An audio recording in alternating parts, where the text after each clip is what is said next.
یہ تقویٰ ہے۔ حضرت علی المرتضیٰ فرماتے ہیں کہ اپنی عبادات پر اعتماد نہ کرنا تقویٰ ہے۔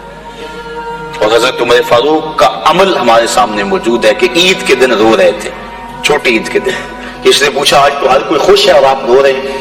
کہا مجھے نہیں پتا کہ میرے روزے قبول ہوئے ہیں یا کہ نہیں، اگر قبول ہوئے تو پھر میرے لیے خوشی کی بات، اور اگر قبول نہیں ہوئے تو میرے منہ پہ مارے گئے، اس لیے میں چونکہ قطعاً جانتا نہیں اس لیے رو رہا ہوں کہ پتہ نہیں میں کن لوگوں میں سے ہوں۔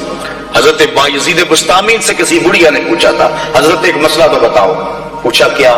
کہا میرے گدھے کی دم اچھی ہے یا آپ کی داڑھی اچھی ہے؟ آئے مجھے کوئی یہ مسئلہ پوچھ کے تو دیکھے پھر جائے کہاں۔ بایزید بسطامی سے بڑھیا نے پوچھا آپ کی داڑھی اچھی یا میرے گدھے کی دم اچھی؟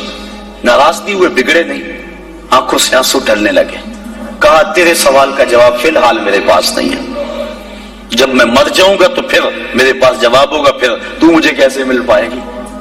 بایزید بسطامی کا انتقال ہو گیا، بڑھیا کے خواب میں آئے، کہا حضرت میرا سوال اسی جگہ پہ کھڑا ہے۔ کہا اللہ کا شکر ہے میری داڑھی تیرے گدھے کی دم سے ہزاروں درجے بہتر، کیونکہ میرا خاتمہ ایمان پہ ہو گیا۔ تو جب تک یقین نہیں ہو جاتا کہ میں کن لوگوں میں ہوں اتنی دیر تک یہ ظاہر انسان کا اندر بے چین رہتا۔ بڑے سخت معاملے ہیں آخرت کے۔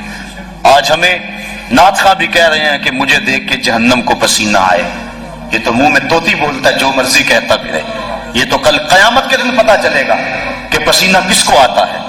رسول کریم بھی جس جہنم سے پناہ مانگے، کبھی جنت کا تمسخر اڑایا جاتا ہے، ہورے تو کیڑی جنت کا کرنا ہے تذکرہ، اسی جنت کا جس کو رسول اللہ ہاتھ اٹھا کے مانگتے رہے، اسی جنت کا تذکرہ کر رہے ہیں جس کے لیے حضور کا اشتیاق تھا، اسی جنت کی آرزو کر رہے ہیں جس کے لیے حضور نے فرمایا جب اللہ سے مانگو تو جنت فردوس مانگو۔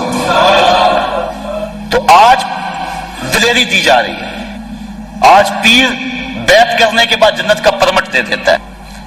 آؤ میں پیروں کے پیر کی کہانی سناؤں آپ کو۔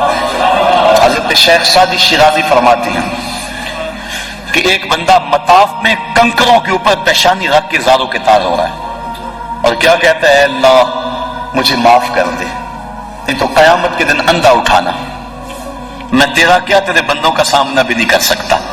اتنے درد سے روتا ہے کہ لوگ اپنی دعائیں چھوڑ کے اس کے لیے دعا کرتے ہیں۔ جن لوگوں نے حج کیا یا عمرہ کیا انہیں اس کا تجربہ ہوگا۔